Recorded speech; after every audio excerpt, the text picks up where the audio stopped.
Jungles are the guardians of water. Deforestation disrupts the water cycle, resulting in floods, droughts, and a reduction of rainfall. Protecting forests is not just about saving trees. It is also about conserving water and preserving life for future generations.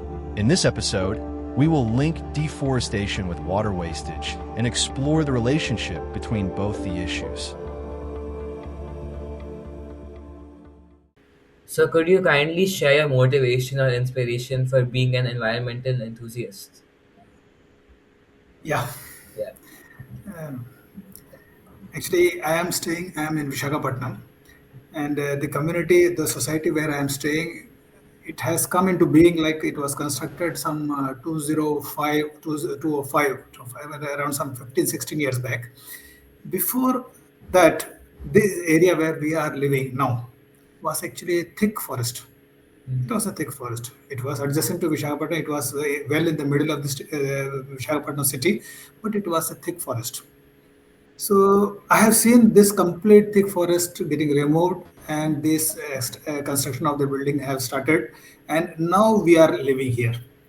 So if you think that deforestation, who actually are responsible, directly or indirectly, we ourselves are responsible for this type of things.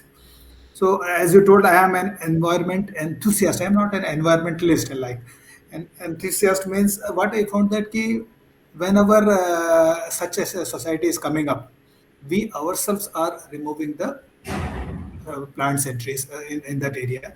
And as a human being, we are required to breathe. We are required to drink water. These two are most essential things for this, and for which whatever damages are caused. If you see in any development, if you see the industrial development, if you see the domestic development or the housing boards or housing societies coming up like this, everywhere, it is we human being are creating the problems. Hmm. Yeah, Okay. absolutely. So this thinking has come into my mind, and I thought, see, it is not possible. We have discussed with the this construction board, the builders and all, that we are removing this many trees, and what is our plan to like it is not possible to make the 100% replenishment because we are going to have some civil construction. So some whatever areas are left out areas are there, whether we can go ahead with some plantation and all that we have discussed. Definitely they have not come up with that require exactly whatever we were expecting, but it was done. That's But the mind in my mind, it was there, we have lost lot many trees here. So wherever it was possible, we had to do it. That thinking has come and started working in that direction. Incidentally, what happened in the steel plant, we had an opportunity to do this type of activities. We could not do the plantation here in the society in the area where we were staying, like we are right now staying. But we have done so many plantation across across Vizag, and particularly in steel plant, more than 1,000 big trees. Not I am not talking about small plantation. We have done big trees, and a lot of area was converted into greens. yeah. So that is my contribution we have done actually. Yeah. That's great. That's great.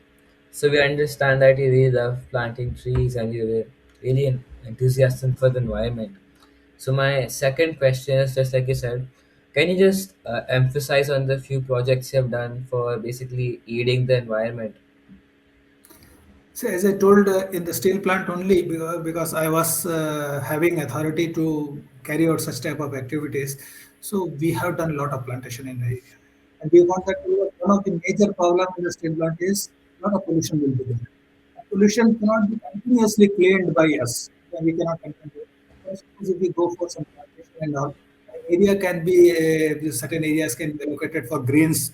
That area will become like not only dust free, plus it will look beautification also can be increased. So that way we have identified so many projects in areas in our in our plant, and we went ahead almost 15, 20 years. We have done every year. We have done plantation, and there was a competition sort of thing. We were like a green awards we were giving to the people who are really working in this direction. And every year, like 15 years, we have done plantation, and 1,000 trees and all. I told you some rough figure only, but much more than that we have done. And many times, what is happening actually, cyclone and all will be there, and big trees will be getting uprooted.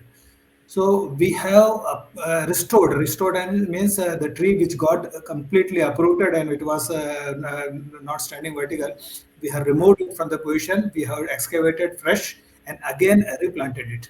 So many trees which was almost 50, 60 years old, that much banyan trees like that banyan trees also, which was very old banyan trees, we have revived them.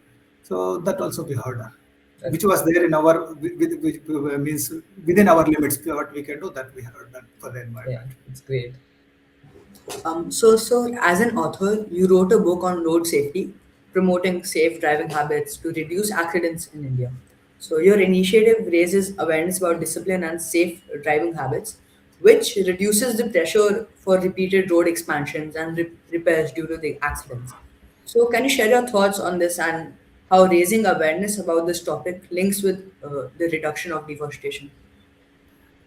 Actually, this is for me. It was two different topics. I was not never actually considering this road safety and this getting connected.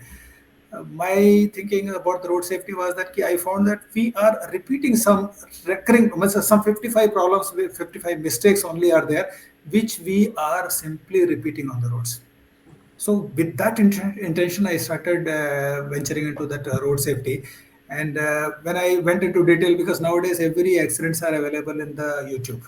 We can whatever accidents are happening before the family members of the victim they come to know about the accident. It will be already there in the social media. People will be already knowing it. So you can see any accidents and I can analyze. So I have analyzed and I found that some 50, 55 mistakes only we people are continuously repeating.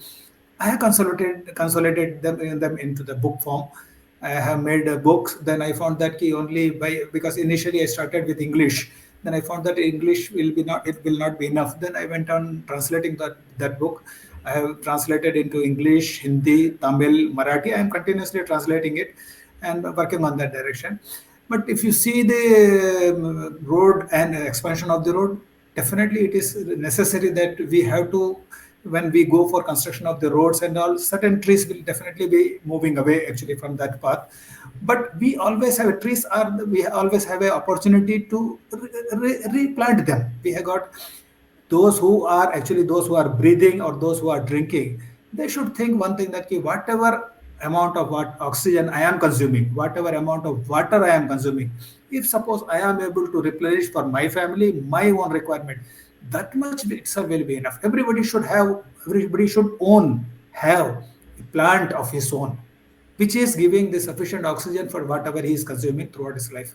That way, suppose if we are thinking, and see, it is not possible for everybody to plant trees outside, outdoors, and all, but still indoors, lot many things can be done.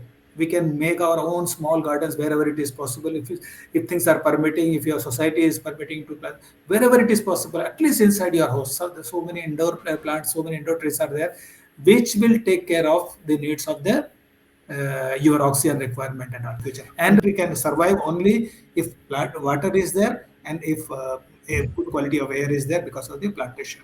So that we have to do. I really am thankful that you have taken up such a good project. It is a good project, but it should be actual true spirit. It has to be implemented. It has to be implemented in true spirit. So, sir, lastly, as we come to the end of this interview, what is just one piece of advice that you would want to give out to the whole world about? See, I am a very small person to give any advices to anybody.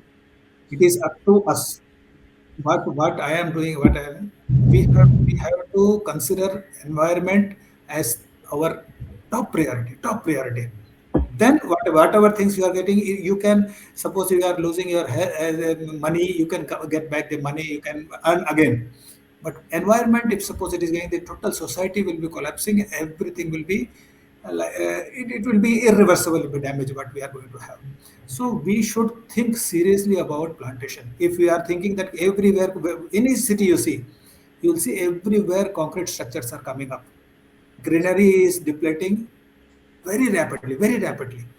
It should be more. We have to bring back at least cities. 60% area should be covered with green. 60% of any city should be covered with green.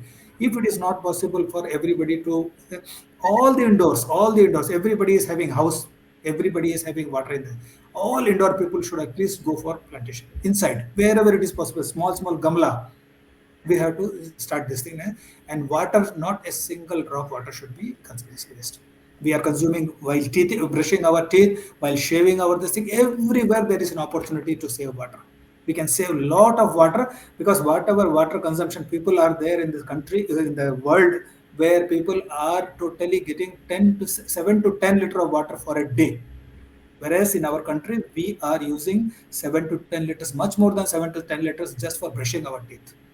If suppose each individual starts thinking about saving water in a big way, small drops, each drop can be saved. In my house, not a single drop of rainwater, this RO water is getting wasted out. It is simply collected in a tank. Whatever RO I am using, but whatever wastewater is that, it is collected in a tank, and I am using it for my own. Every day, complete utensils are washed in that only. Thank you so much, sir. Thank you very much. Huh? Thanks, a nice initiative. Thank you very much. Bye. Thank you, sir. Bye. Yeah.